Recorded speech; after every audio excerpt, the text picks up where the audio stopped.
All right, well, thank you for joining us, Brian. Just a quick introduction for people who don't know Brian. Brian Whitney graduated from Weber State University with a Bachelor of Arts in History. He has interned with the LDS Church History Department as a research assistant and has a research fellow at the Joseph Smith Work site in Nauvoo, Illinois. He currently works as a substantive and marketing specialist for Greg Crawford Books, a publisher specializing in Mormon history, theology, philosophy, and scripture. Brian was recently accepted into the Masters of Professional Studies in Publishing program at George Washington University. He lives in Brigham City, Utah with his wife Denise and 4 children. Welcome, Brian. Thank you. Thanks for inviting me to chat about this. Appreciate it. Absolutely. So I understand you are going to be telling us about creating creative book trailers. I think we just, hi Barry. Barry just joined us. So we're going to talk about doing book trailers on the cheap because I don't know about you, but I don't have a $1,000 marketing budget to put into create a book trailer in the hopes that it's going to generate 900 pre-sales for a book. So when I approached my managing editor and said we should start doing book trailers, he said, I can give you $25. We'll see what we can do from there. Now I did end up spending a little bit more than that, but we'll talk about that, but not a lot more. I think I was able to keep everything under about $100, and that's something that I could use over and over again for book. So anyway, let's. I guess what we should start off with, while we're waiting maybe for a few more people to join us, is just kind of marketing in the 21st century in general, and why book trailers have become kind of sort of a standard expectation for pieces.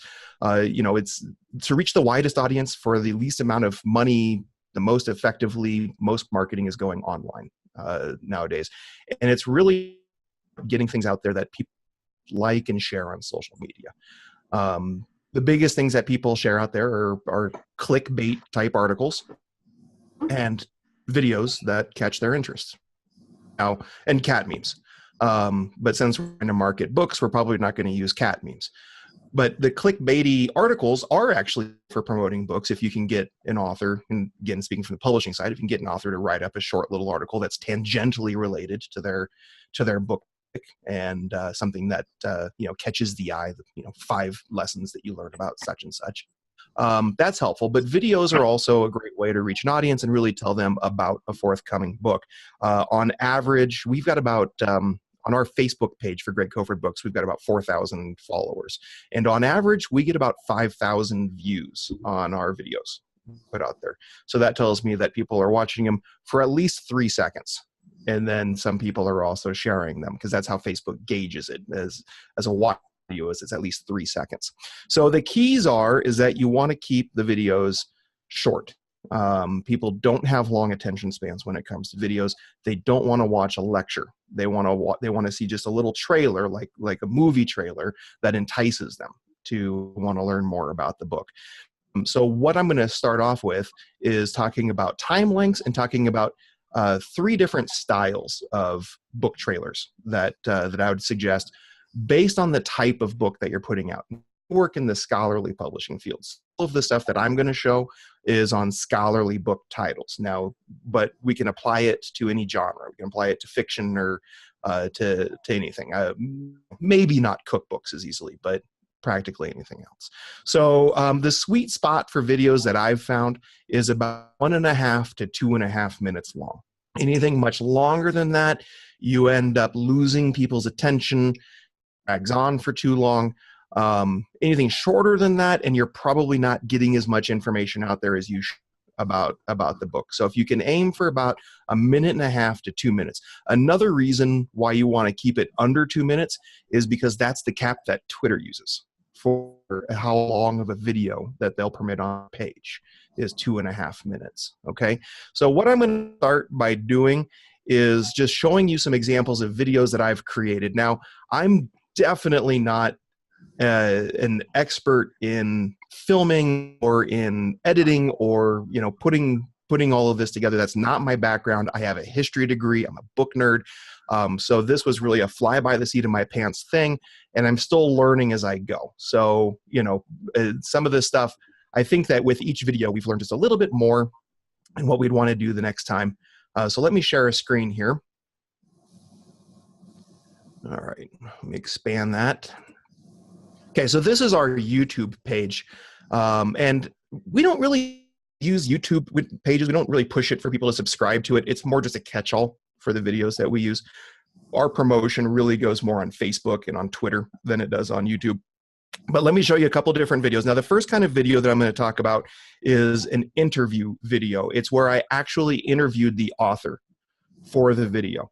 I find this is particularly useful for scholarly book publishing because people that read scholarly books are used to watching lectures. They're used to hearing the author speaking and to speaking on their ideas. So the first one I'm going to show you is for the book that we're putting out this next Tuesday, in fact, which is on the plural marriage revelation. Hopefully you guys can hear this.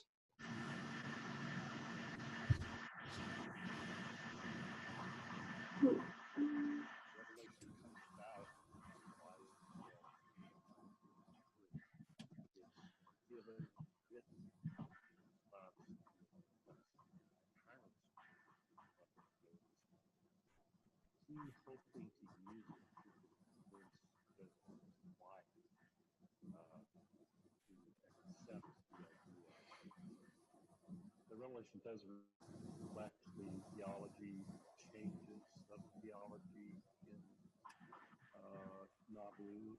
It also is motivation. So there's a kind of synergistic thing happening in Revelation. It's part of the story that really includes the tributaries come from the Book of Mormon. Its effects are extend in virtually every kind of space that you can imagine. It had political effects. It impacted what happened in the West because people were obviously practicing polygamy, not in public in the sense that they were doing it and people would respect it. I hope that those who thought about, considered Revelation in the past, will gain some new insight in life as what's lost in the choice. The fact that people don't really talk about it very much, but its textual properties still lie in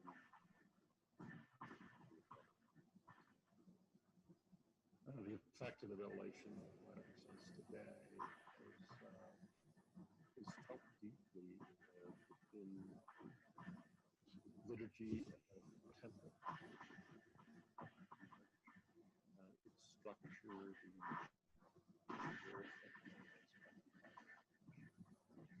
status of women is affected by the revelation. So it still has a deep effect on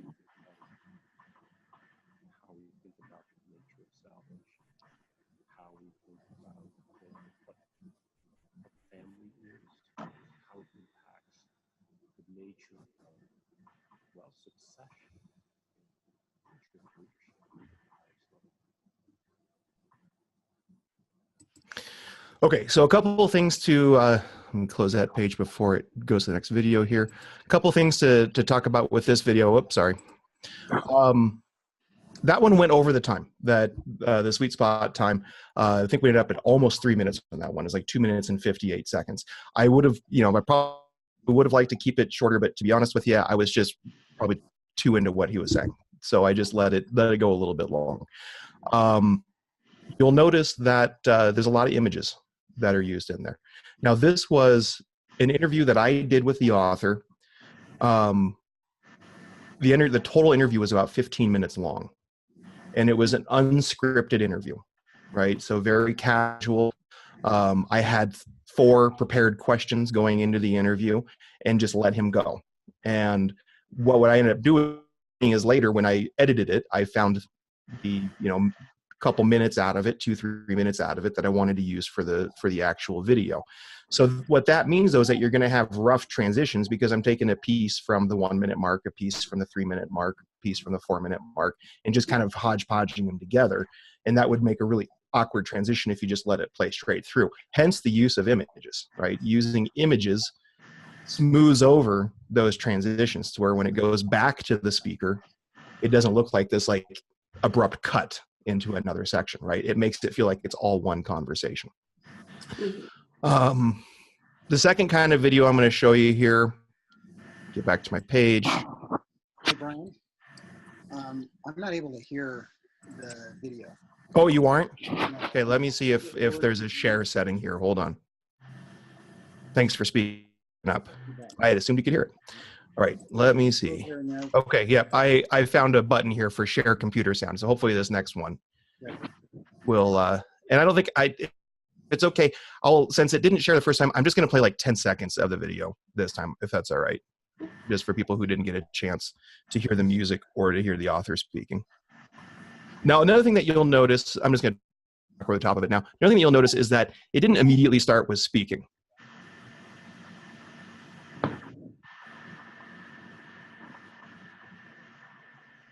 Can you hear it now? Nope. Okay. No.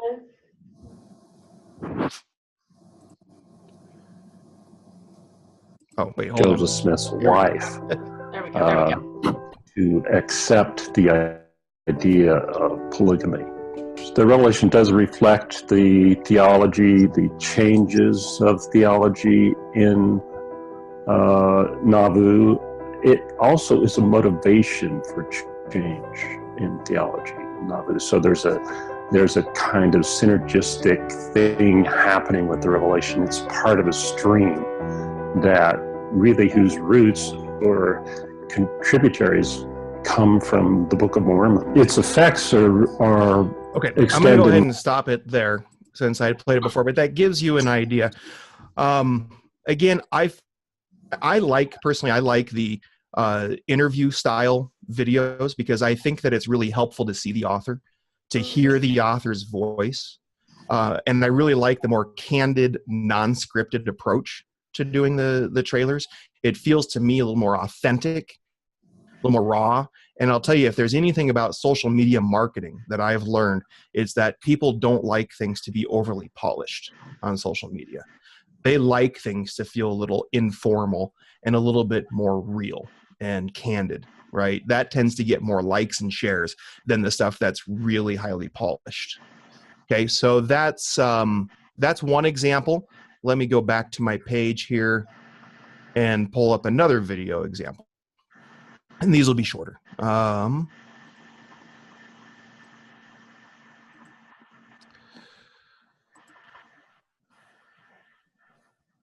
me just make sure real quick that I've got the audio still on that one. I think once you've clicked it, then it should work all the time. There we are. Okay, so the next one I'm going to show is for a series. Now, for a series, we don't necessarily want to have one author speaking because we've got multiple books by multiple authors in this series. So for this, our office inventory manager, Cami, had a pretty pleasant sounding voice. So I asked her if she could do a voiceover on it. And I just wrote up a script for it that was fairly short, about 150 words. And she read it. And then we just ran with all images, as you'll see here. Scriptures are complex. Written over several thousand years by numerous authors from varying cultures and languages, many passages contain multiple meanings and possible interpretations. Furthermore, our present cultural situation unavoidably colors our own means of interpretation. What Scripture scholars undertake is a study of the cultural situation of the text. Contemporary Studies in Scripture is an exciting new series from Greg Koford Books, featuring authors whose works engage in rigorous textual analyses of the Bible and other LDS Scripture. Written by Latter-day Saints for a Latter-day Saint audience, these books utilize the tools of historical criticism, literature, philosophy, and the sciences to celebrate the richness and complexity found in the standard works. This series will provide readers with new and fascinating ways to read, study, and reread these sacred texts.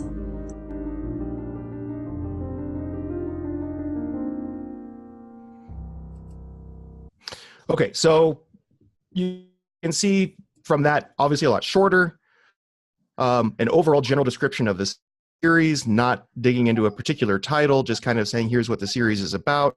But you can also see how it feels a little bit more removed from the audience compared to the review one, right? It's not the author speaking to you. This feels much more like a company put this out, right? So it has that business feeling.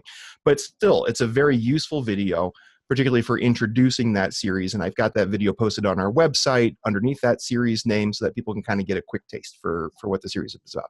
Now, the third style of video that I'm going to show, and this will be the last one, is what I call a narrative video. So what I just told you, the video I just showed you, I call that a descriptive video, right? So the very first one is an interview video.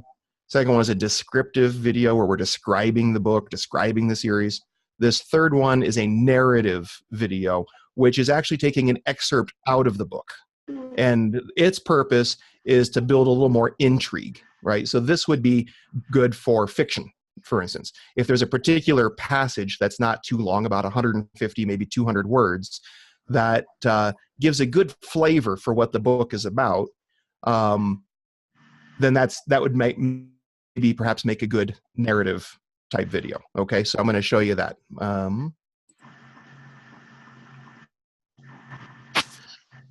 Okay, so again, this was it was actually a couple of excerpts out of the book that I just stuck together side by side.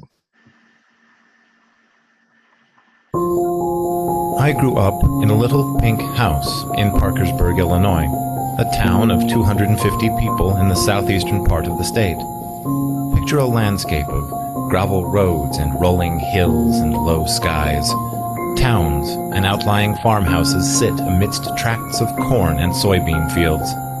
It was in Parkersburg in 1967 that my mom, 44 and divorced, moved the two of us into the little pink house to start a life without my dad. Those are actual family When photos. it comes to Mormon writers, I'd rather see writers motivated by some insistent need to process a deep and troubling internal conflict.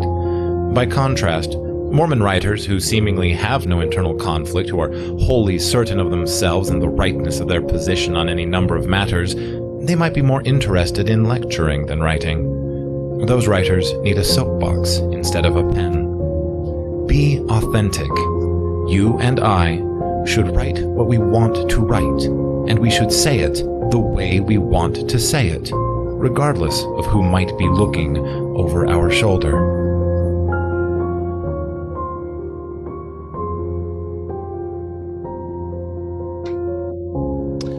Okay. So as you can see, 3 very different vibes in there for those videos. The last one, you'll notice that when during the video, we actually quoted chunks on the screen that you could read little pieces. I thought that was a nice touch for that type of video, but it's not something that I would really do for the other styles of video. All right, so now that we've talked about the different styles of video, let's talk about equipment for recording something like this. I'll tell you exactly what I've been using for this. Number 1 is my smartphone.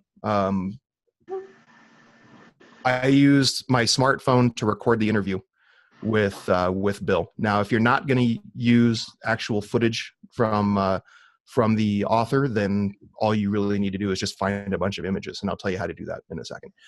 But for an interview, I just use my smartphone, and I use the Zoom app on my smartphone.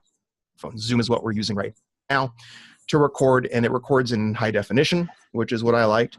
It also records to a cloud instead of using up my phone memory, which is what I liked. Zoom, and let me just share the screen here real quick. So this is the Zoom pricing platform. You can see that the basic one is free. The basic one will allow you to go up to 40 minutes on group meetings. It does allow up to 100 participants, but obviously if you're just recording an author, then you'll never use 100. But the free one is perfectly fine for this. Most of the time that I do interviews for trailers, it's usually between 8 and 10 minutes that I'm interviewing. All right. And then once I'm done recording that, then it just automatically loads up into the Zoom cloud, and I can download it when I get home onto my PC. Okay. So use the free one.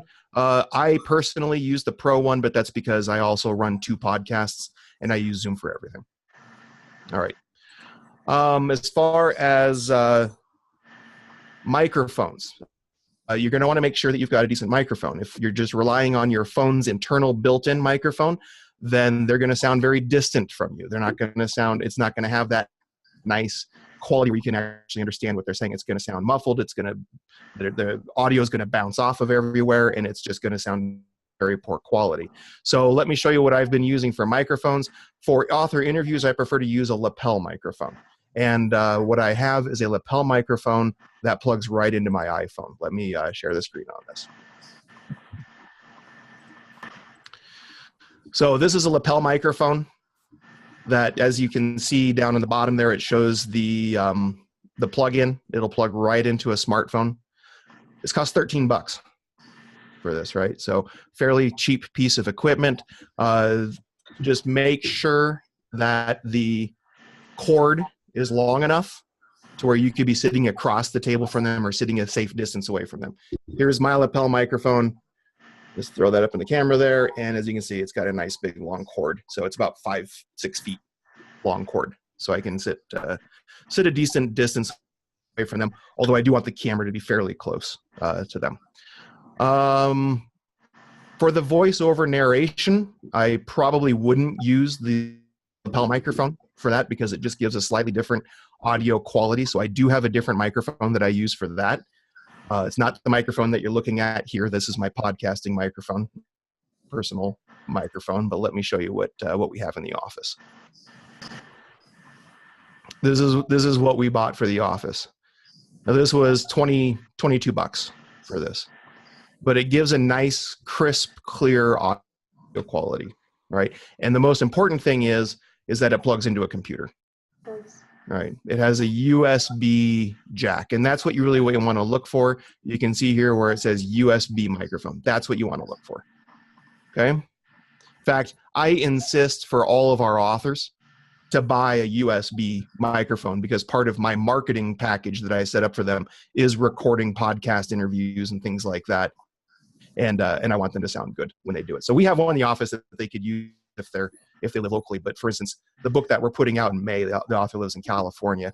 And so I'm going to have to do everything remote with him, which means I told him he needs to buy a decent microphone to do this stuff. In fact, to record his trailer, his video book trailer, I'm going to have to use Zoom, but it's going to have to be done remotely. I'm going to have to direct him from a distance and say, okay, I want you to put your computer, turn your computer a little bit so that the background looks a little bit nicer, and let's, fix your lighting. I have to do all that from remote to get decent video out of him.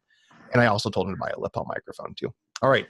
Next is a stand, a tripod to be able to put your phone on so that it's nice and steady. I liked this tripod, and I'll show it to you on Amazon in a second. I like this tripod because it extends out really far. So you could get it tall enough to where you can put it on the ground if you need to, or if you happen to have a table you can just set it on the table. But that will keep the phone from being shaky or jittery, which, could be a special effect if you wanted to use that. But for the most part, for these types of videos, you don't want to go with shaky cam on it. So let me show you real quick what I got for that. It's this one here. Okay. And this costs $20. It's pretty handy. So one thing just to make sure that when you do put your smartphone in there, make sure that you've got the camera pointed at the person you're interviewing and not back at yourself, because that will look really awkward when you go to download the video footage. Okay. Let me just close some of these pages here.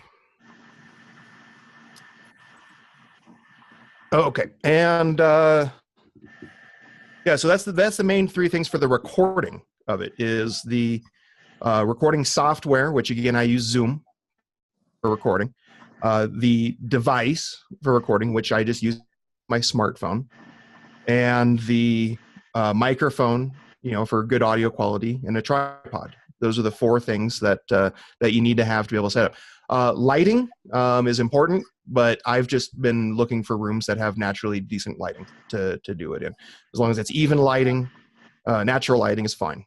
You could buy a lighting kit for like $30, $40 or something like that. That gives you the tripod lights, you know, to put on your subject. That's fine, but I think it's useless personally. So, all right, the next step in this, once you have it recorded, if you've recorded it, if you're using Zoom and you've recorded it onto the cloud, then Zoom will automatically, on their webpage, will automatically process it, and then you can just download it on your PC or laptop, wherever you're going to edit the video, and you'll have the video file. So now you have to figure out what you're going to use for editing it, and also how to get images and music into it. Now, you could go a couple of different ways.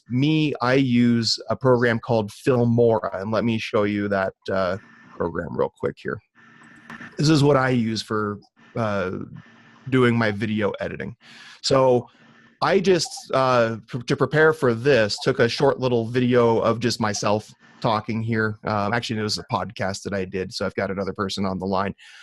But it's drag and drop. So if I got the program downloaded in Zoom, let me just go to my documents here, and you can see here there's a folder for Zoom. And Zoom sets all this up for you, by the way. And then get in here, you've got audio only, or you've got the video files, which is always an MP4 file. You can just drag and drop it right into there. Okay. And then once it's dragged and dropped, you could either hit the little plus key, and that will put your video in here, or you could just drag the video down to the bar. This is where you do your main editing on the video. Now, I'm not going to spend any time today talking about how to edit a video. This is something that you'd want to play around with until you feel like you've got it pretty well mastered. But what I will say is what I really like about this program is that you can pull pretty much anything that you could think of, an image into it, and then you can throw the image right down on the video. And then what you'll see is if I did a little playback on that, and are a huge deal in a really small circle, Brant, to it. And with, I don't know, like 20 different nominees. Right. Does that make sense? So then you can play around with all of your different transitions to make it kind of fade in, fade out. If you double click on the image, it gives you chances to make the image move on the screen. You can, have it slide up, slide down, zoom in.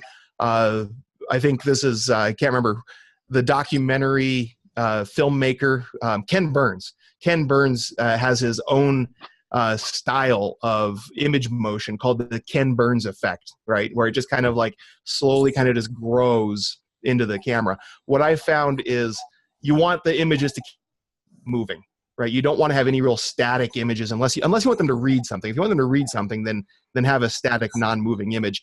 But if it's just an image, you want to keep it in some sort of motion going with it. Otherwise, it just feels really weird when you're watching it back. It just it feels disjointed. So anyway, that's Filmora.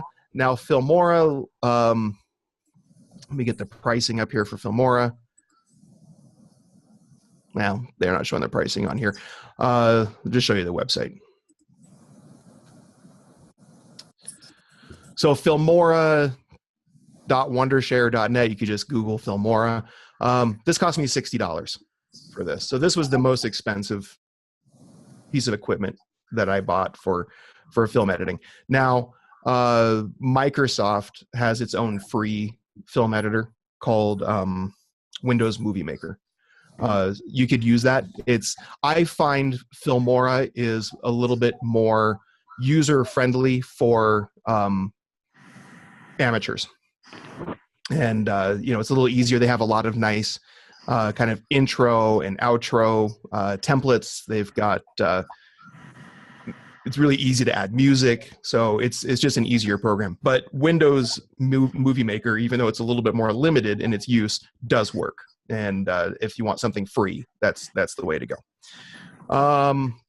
Have you used iMovie at all?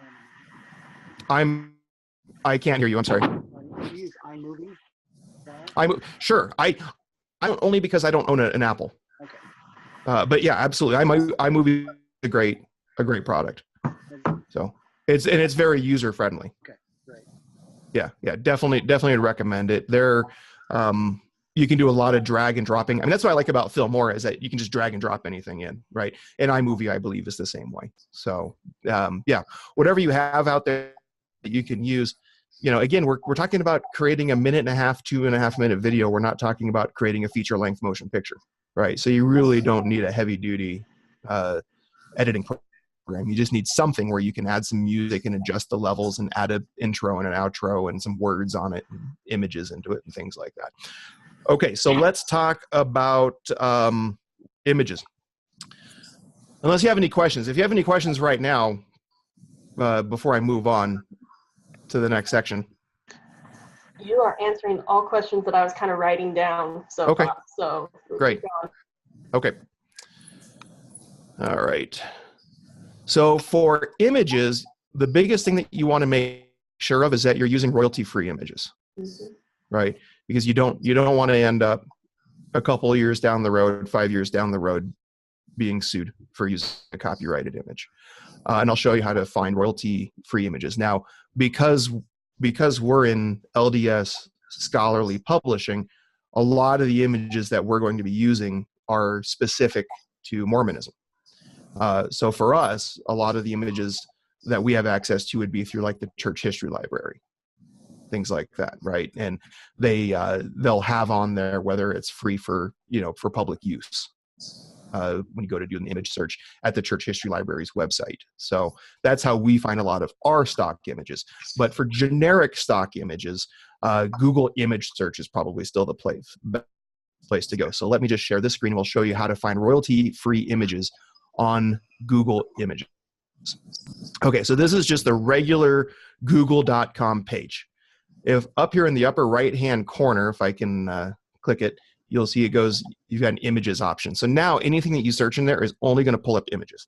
But that's just all images, not just royalty-free images. You want to go to get royalty-free images, then you have to click down here on settings on the bottom right-hand corner of the screen. If you click settings and go to advanced search, it pulls up this page. Down on the bottom of this advanced image search page, you've got usage rights. And under usage rights, right now it says not filtered by license.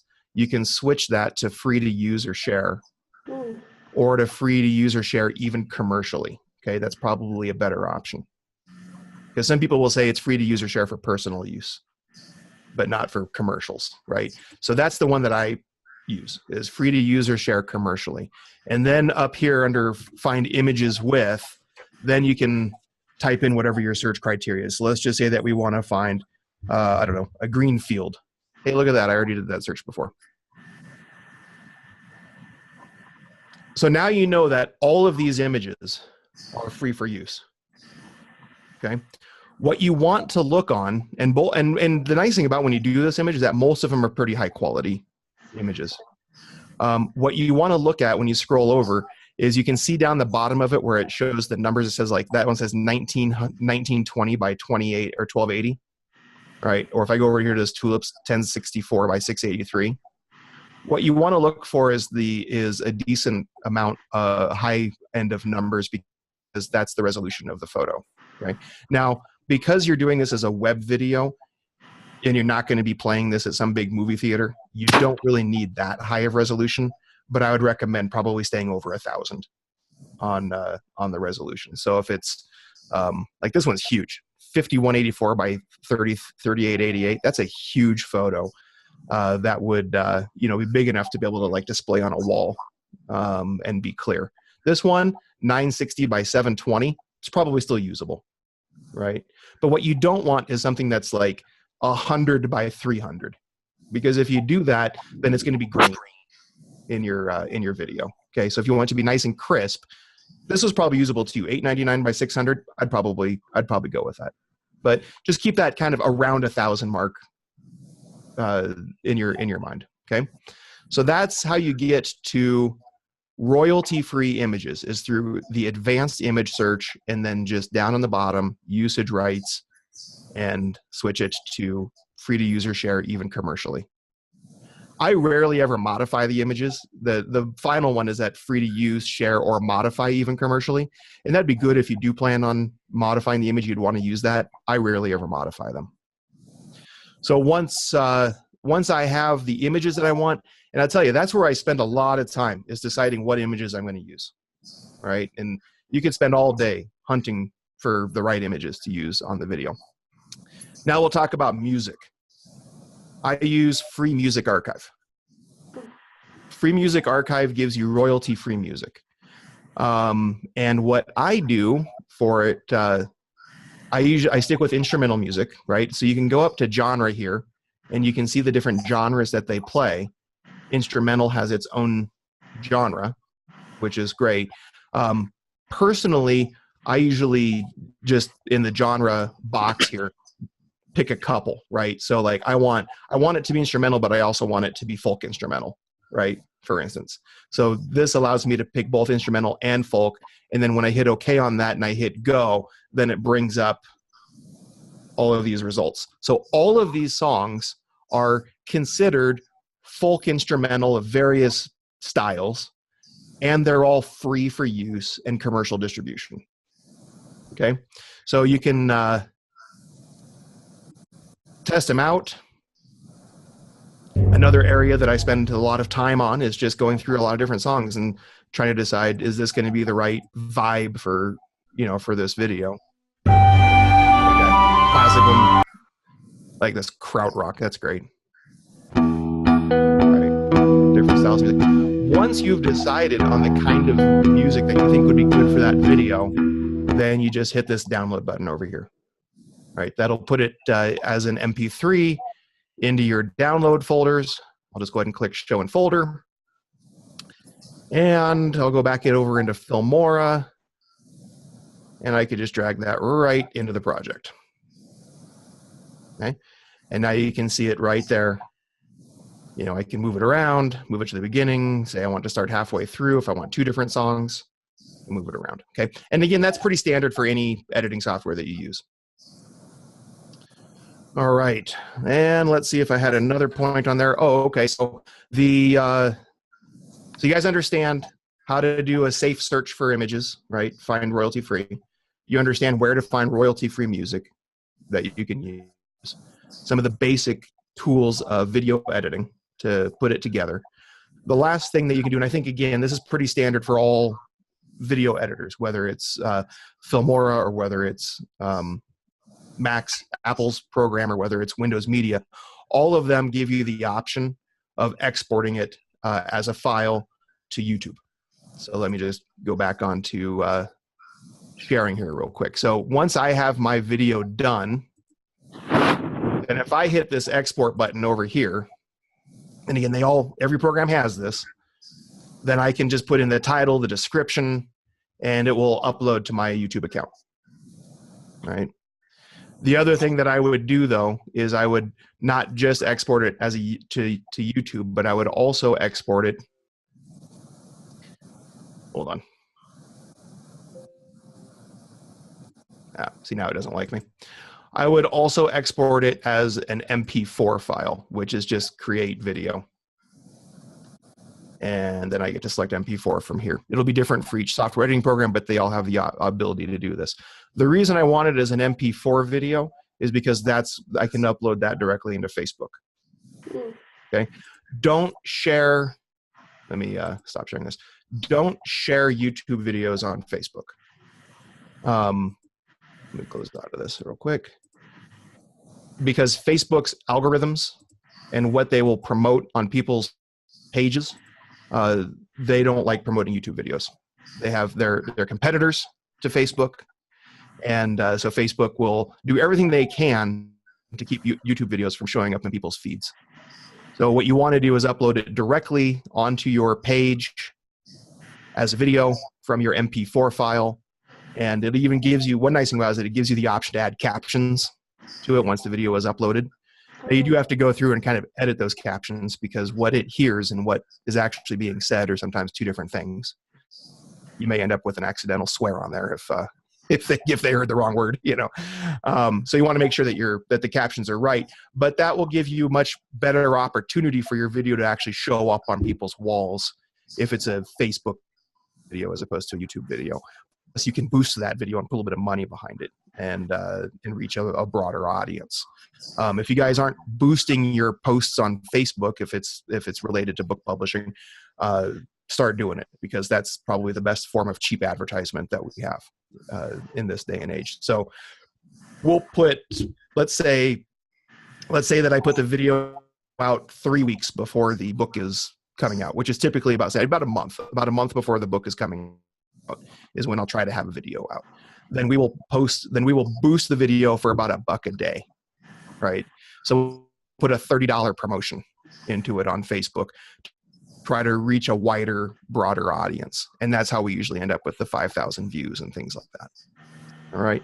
So that's really about it. That's most of what I wanted to cover.